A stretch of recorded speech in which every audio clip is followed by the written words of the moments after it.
Assalamualaikum fans drama Korea. Pada kesempatan kali ini aku bakalan bahas soal dan penjelasan untuk mengerjakan tes TKP versi fans drama Korea. So langsung aja ya.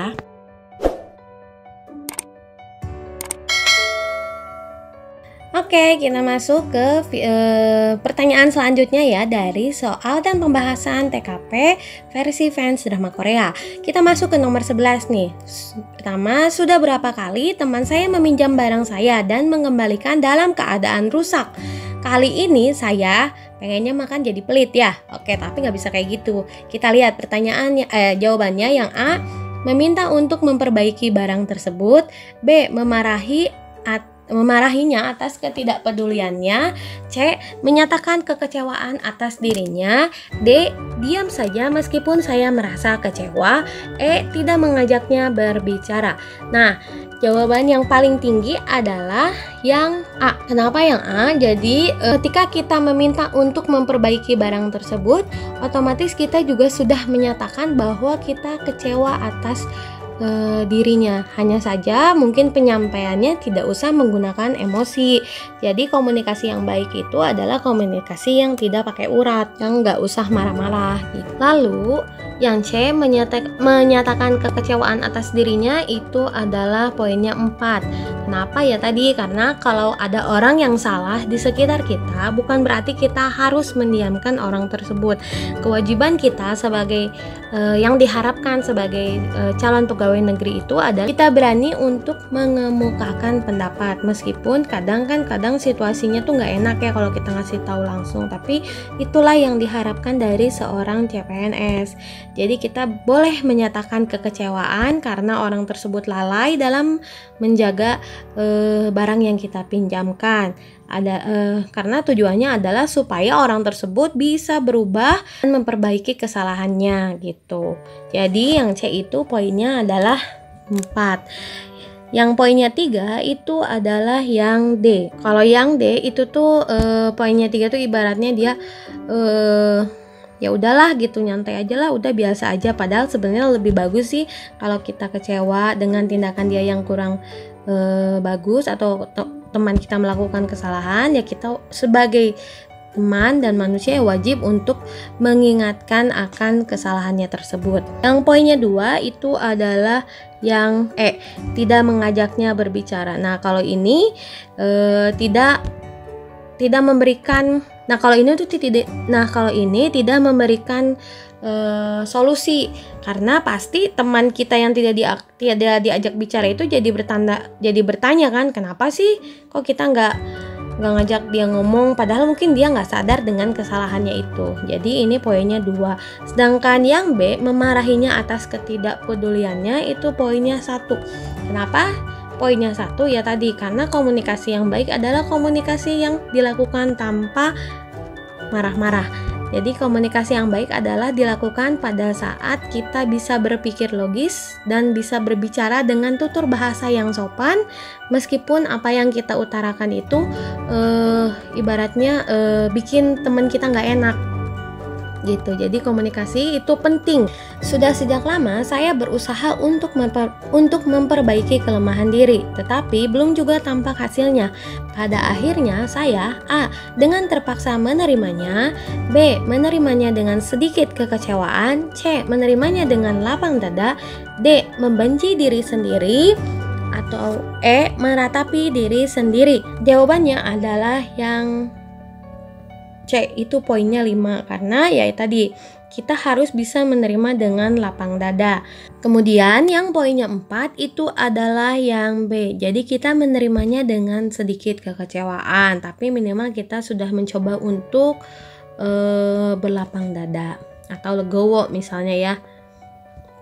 Kemudian yang poinnya 3 itu adalah yang A. Kita tetap menerimanya meskipun dengan terpaksa. Lalu membenci diri sendiri itu pasti poinnya adalah 1, karena ya tadi kita harus karena bagaimana kita akan memperbaiki diri atau memperbaiki kelemahan kita kalau kita sendiri membenci diri kita sendiri. Jadi ini yang paling tidak diharapkan bagi seorang CPNS. Kemudian yang E meratapi diri sendiri itu poinnya adalah 2. Masuk ke pertanyaan selanjutnya. Jika orang tua mengatakan kepada saya bahwa mereka tidak mampu untuk membiayai kuliah di perguruan tinggi, padahal saya bercita-cita ingin menjadi sarjana, dalam keadaan tersebut saya akan A. Mencari lembaga yang mau memberi beasiswa untuk kuliah di perguruan tinggi. B. Mencari perguruan tinggi yang biayanya murah. C. Meminta pada orang tua bekerja keras dan meminta untuk membiayai anaknya. D. Menawarkan kepada orang tua untuk membiayai sebagian dan mencari bantuan untuk kekurangannya. E. Menunda masuk perguruan tinggi, bekerja sebisanya, dan menabung. Nah, untuk pertanyaan ini, poin yang paling tinggi itu adalah yang A ya, yang A. Kenapa? Karena kita terlihat bahwa kita berusaha untuk mencari solusi dari permasalahan yang kita hadapi, yaitu mencari lembaga yang mau memberi beasiswa untuk kuliah. Itu poinnya 5. Kemudian yang B itu adalah poinnya 4, karena ya ini salah satu dari proses pemecahan masalah dari situasi yang kita hadapi. Yang C, sedangkan yang C meminta pada orang tua bekerja keras dan meminta untuk membiayai anaknya, itu poinnya 1. Kenapa 1? Karena di sini terlihat bahwa kita tuh ibaratnya hanya bisa mengharapkan orang lain, menekan orang lain tanpa bisa memberikan solusi kepada situasi yang kita hadapi. Yang D, sedangkan yang D itu poinnya adalah 2. Jadi menawarkan kepada orang tua untuk membiayai sebagian dan mencari bantuan untuk kekurangannya. Ini poinnya 2. Dan yang E, menunda masuk perguruan tinggi, bekerja sebisanya dan menabung, itu poinnya 3. Pertanyaan selanjutnya, jarak rumah ke kantor adalah 30 menit dengan bus. Tanpa diketahui sebelumnya, semua kendaraan umum melakukan aksi mogok. Dalam kejadian itu, A. Saya akan berjalan kaki sedapat mungkin. B. Lebih baik pulang dan tidak jadi berangkat ke kantor. C. Saya akan berjalan kaki sambil mencari tumpangan. D. Saya tetap menunggu, siapa tahu ada yang menawari tumpangan. E. Saya berusaha menyetop kendaraan yang lewat untuk mendapatkan tumpangan. Di dalam situasi ini, kita diharapkan untuk bisa memecahkan masalah tersebut. Jawabannya yang A itu poinnya adalah 4. Kenapa? Karena di sini kita kelihatan kalau kita tuh tidak lalai dan tetap bertanggung jawab terhadap kewajiban kita untuk tetap bekerja. Yang C itu poinnya adalah 5. Kenapa? Kita tadi tetap tidak lalai, bahkan kita tetap berjalan kaki sambil mencari tumpangan. Jadi kita tuh tetap kerja gitu meskipun nggak ada kendaraan yang mengantarkan kita ke kantor. Itu tidak membuat kita menjadi malas dan lalai. Kemudian yang poinnya bernilai 3 adalah yang D. Ini ibaratnya untung-untungan, siapa tahu aja ada yang menawari tumpangan tapi tetap berusaha dan tidak langsung pulang gitu. Kemudian selanjutnya adalah yang E, itu nilainya adalah 2. Jadi tetap berusaha menyetop kendaraan yang sedang lewat untuk mendapatkan tumpangan. Dan yang B itu nilainya adalah 1. Kenapa? Karena dengan kendala dia tidak ada bus, kemudian dia langsung pulang. Kemudian dia langsung pulang dan tidak jadi berangkat ke kantor. Nah, ini tuh menandakan kalau orang tersebut tidak bisa mencari solusi dari kendala yang dia hadapi. Harusnya kan dia tetap bertanggung jawab untuk tetap pergi ke kantor meskipun tidak ada kendaraan yang bisa mengantarkan dia ke kantor. Kemudian nomor 15, agar suatu kegiatan berhasil saya laksanakan, maka saya akan A. Meminta bimbingan seorang ahli dalam melaksanakan kegiatan tersebut. B. Mempelajari kegiatan tersebut sebelum memulai kegiatan. C. Mencontoh orang lain yang sukses mengerjakan pekerjaan serupa. D. Menyesuaikan dengan kondisi yang sedang berjalan. E. Menggunakan cara yang biasa saya pakai. Oke, di sini pertanyaan yang paling tinggi poinnya adalah yang B, itu mendapatkan 5 poin. Kenapa? Karena Untuk berhasil melaksanakan kegiatan ya kita juga harus mempelajari kegiatan tersebut sebelum memulai kegiatannya. Jadi ibaratnya sebelum kita melakukan pengen lulus tes CPNS ya kita wajib belajar lah kira-kira tes CPNS itu apa aja sih, gimana sih tips dan trik untuk melaksanakan supaya skor kita tinggi dalam melaksanakan tes CPNS ini. Jarang banget orang yang ujuk-ujuk gitu, itu kecuali dia beruntung banget ya, ujuk-ujuk testing lulus, wah itu kayaknya sih dia beruntung dan pinter, tapi itu jarang banget. Tapi tetap kita harus tahu dulu nih kira-kira tes CPNS-nya itu seperti apa. Nah ini yang B itu mencerminkan hal tersebut. Kemudian yang poinnya 4 adalah yang A, meminta bimbingan seorang ahli dalam melaksanakan kegiatan tersebut. Itu poinnya nilainya 4 karena kenapa ya tadi pasti awalnya kita harus mempelajari kegiatan dulu kan baru memulai sebelum kita meminta bimbingan. Jadi jangan tiba-tiba minta bimbingan padahal kita nggak tahu nih apa yang mau kita minta bimbinganin gitu. Ibaratnya kita aja nggak tahu yang mau kita minta bimbingan tuh seperti apa gitu. Jadi kita tetap harus mempelajari dulu kegiatan tersebut baru kita minta bimbingan ke yang lebih ahli. Kemudian yang poinnya 3 itu adalah yang D, yaitu menyesuaikan dengan kondisi yang sedang berjalan. Nah ini yang D, dia tetap melaksanakan tugas, mencoba untuk berusaha memberikan yang terbaik. Kemudian yang C, mencontoh orang lain yang sukses mengerjakan pekerjaan serupa, itu poinnya adalah 2. Poinnya 2, kemudian yang E, menggunakan cara yang biasa saya pakai, itu poinnya adalah 1. Kenapa ini 1? Karena di sini kelihatan kalau kita itu tidak inovatif, tidak berusaha, hanya bisa menggunakan apa yang kita miliki saja tanpa berusaha untuk mencari informasi dan ilmu yang lebih lagi gitu. Nomor 16. Ketika saya sudah memutuskan suatu tindakan yang ternyata berakibat buruk, pada umumnya saya A, menerima akibatnya dengan setengah menyesal, B, menerima penuh segala akibatnya, C, menyalahkan orang lain yang mendorong saya, D, menggugat orang lain karena tidak mengingatkan saya, E, menyesali secara berkepanjangan keputusan yang telah saya buat.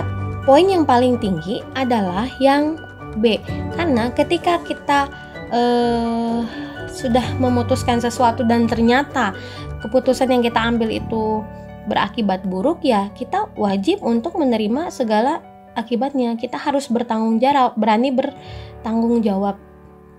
Itu yang diharapkan dari seorang pegawai negeri. Kemudian yang A itu mendapatkan poin 4, yaitu sama aja mirip-mirip dengan yang B, meskipun ada rasa penyesalan. Sebenarnya rasa penyesalan ini bagus juga sih untuk memacu kita supaya kita tidak melakukan kesalahan yang sama di kemudian hari. Kemudian untuk poin yang nilainya 3 itu adalah yang itu menyesali secara berkepanjangan keputusan yang telah saya buat. Ya. Kemudian yang poinnya 2 adalah yang C, menyalahkan orang lain yang mendorong saya. Sebenarnya ini tidak diharapkan ya untuk seorang CPNS. Kenapa? Karena pada saat kita memutuskan dan ternyata keputusan kita itu berakibat buruk, ya kita tidak boleh untuk menyalahkan orang lain gitu. Makanya kenapa sebelum mengambil keputusan itu kita wajib untuk membaca situasi, menganalisis baik dan buruknya tindakan yang akan kita ambil. Kemudian yang D, menggugat orang lain karena tidak mengingatkan saya. Ini jelas ini tidak diharapkan, makanya poinnya adalah 1.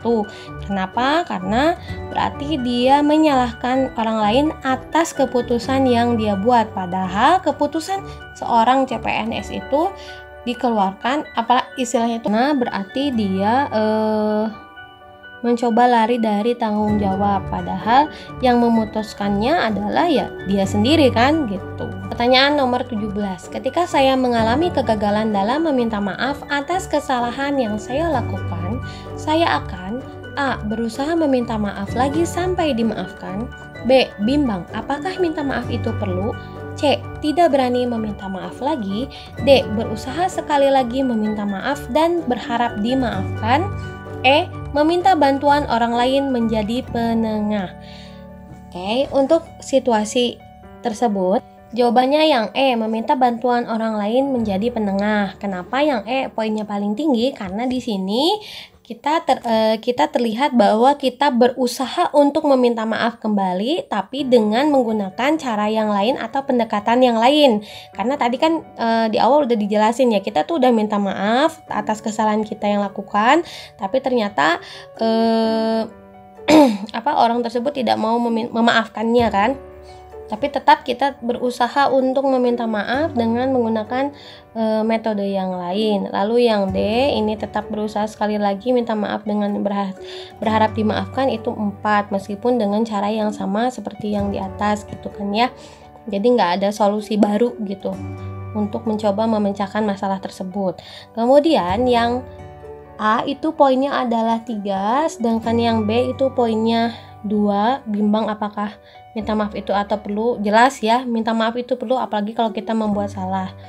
Kemudian yang C itu adalah nilainya 1. Kenapa? Karena jadi setelah menghadapi situasi tersebut, justru harusnya mental kita itu semakin kuat, bukannya malah semakin lemah. Nah, kalau di sini kan jelas ya, jadi dia malah tidak berani meminta maaf lagi. Nah, ini tidak diharapkan dari seorang CPNS. Pertanyaan selanjutnya nomor 18. Ketika saya berhasil menyelesaikan tugas sesuai dengan ketentuan dan batas waktu yang ada, pada umumnya saya merasa A. Usaha yang saya lakukan sudah maksimal, B. Hasil yang diperoleh telah sesuai dengan usaha yang saya lakukan, C. Hasilnya belum memuaskan, D. Hasilnya cukup memuaskan, atau E. Usaha yang saya lakukan belum optimal. Dari hal ini, jawaban yang paling tinggi itu yang E. Kenapa yang E? Jadi meskipun kita sudah melaksanakan tugas sesuai dengan ketentuan dan batas waktu, tapi kita tetap merasa bahwa apa yang kita lakukan itu belum optimal. Kenapa seperti itu? Jadi itu untuk memacu diri kita untuk terus berusaha bekerja lebih baik lagi. Kemudian yang poinnya nilainya 4 itu adalah yang C, hasilnya belum memuaskan. Ini sebenarnya mirip-mirip ya, karena dari usaha yang kalau kita ngerasa itu kurang puas dan belum optimal, pasti kita ingin berusaha untuk melakukan yang lebih baik lagi. Kemudian yang poinnya nilainya 3 itu adalah yang D. Ini sama, belum cukup memuaskan. Kemudian yang poinnya nilainya 2 itu adalah yang A, dan poinnya 1 itu adalah yang B. Kalau ini dia terlalu berpuas diri, padahal masih ada langit di atas langit. Pertanyaan selanjutnya ya, nomor 19. Menghadapi tugas yang monoton dan membosankan, saya akan A. Bekerja dengan cukup banyak selingan sehingga tidak bosan, B. Berusaha keras mengerjakan tugas tersebut dan mengatasi rasa bosan, C. Berusaha terus bekerja menyelesaikan tugas tersebut, D. Mencari tugas baru yang lebih menarik, E. Menyelesaikan tugas tersebut secepatnya meskipun hasilnya kurang baik. Dari pertanyaan tersebut, poin yang paling tinggi adalah yang B, itu mempunyai 5 poin. Nah, meskipun kita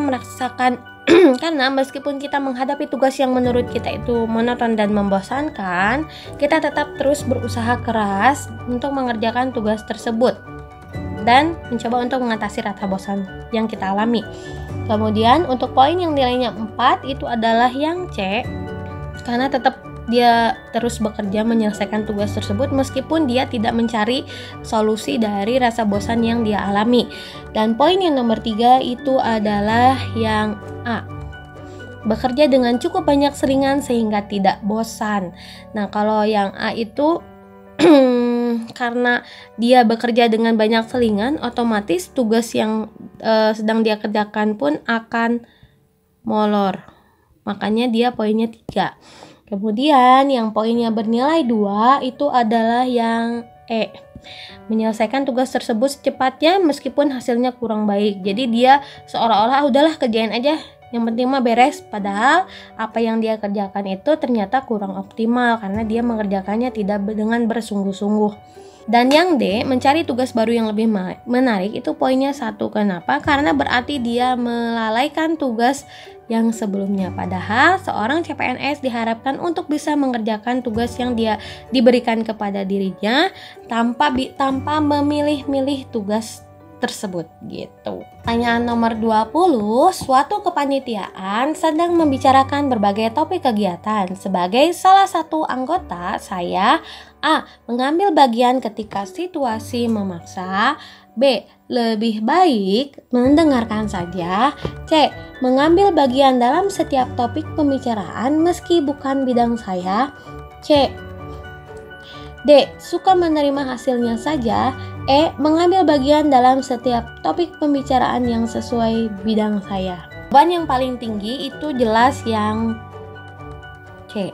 Itu poinnya 5. Jadi meskipun itu bukan bidang saya, tapi kita tetap berusaha untuk mengambil bagian dalam setiap topik pembicaraan. Jadi justru ini tuh bikin kita bertambah wawasannya. Kemudian yang E, karena dia hanya pembicaranya dalam bidang yang kita pahami saja, itu poinnya 4. Dan yang poinnya 3 itu adalah yang A.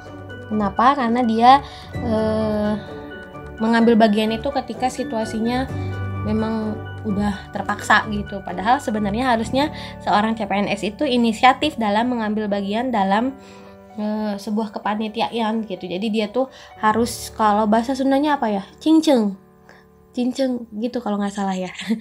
Pokoknya gitulah. Oke, dan untuk yang B itu adalah poinnya 2, lebih baik mendengarkan saja. Kenapa kalau ini poinnya 2? Karena hanya mendengarkan saja tapi tanpa berperan aktif itu juga kurang. Dan yang D, suka menerima hasilnya saja, itu jelas poinnya 1. Jadi dia seolah-olah tidak mau ikut ambil bagian, tidak mau ikut campur dalam melakukan tugas dalam berbagai topik kegiatan yang sedang dibicarakan gitu. Jadi dia terlalu pasif, padahal seorang PNS harus aktif. Mungkin cukup sekian ya untuk soal dan pembahasan TKP 2 dari 11 sampai 20. Nah, kalau kalian suka jangan lupa subscribe dan share. Semoga apa yang saya sampaikan bisa bermanfaat dan bisa bikin kalian lulus tes CPNS ya. Jangan lupa klik tombol subscribe-nya biar saya semangat terus untuk mengerjakan dan memberikan soal pembahasan selanjutnya. Terima kasih. Assalamualaikum.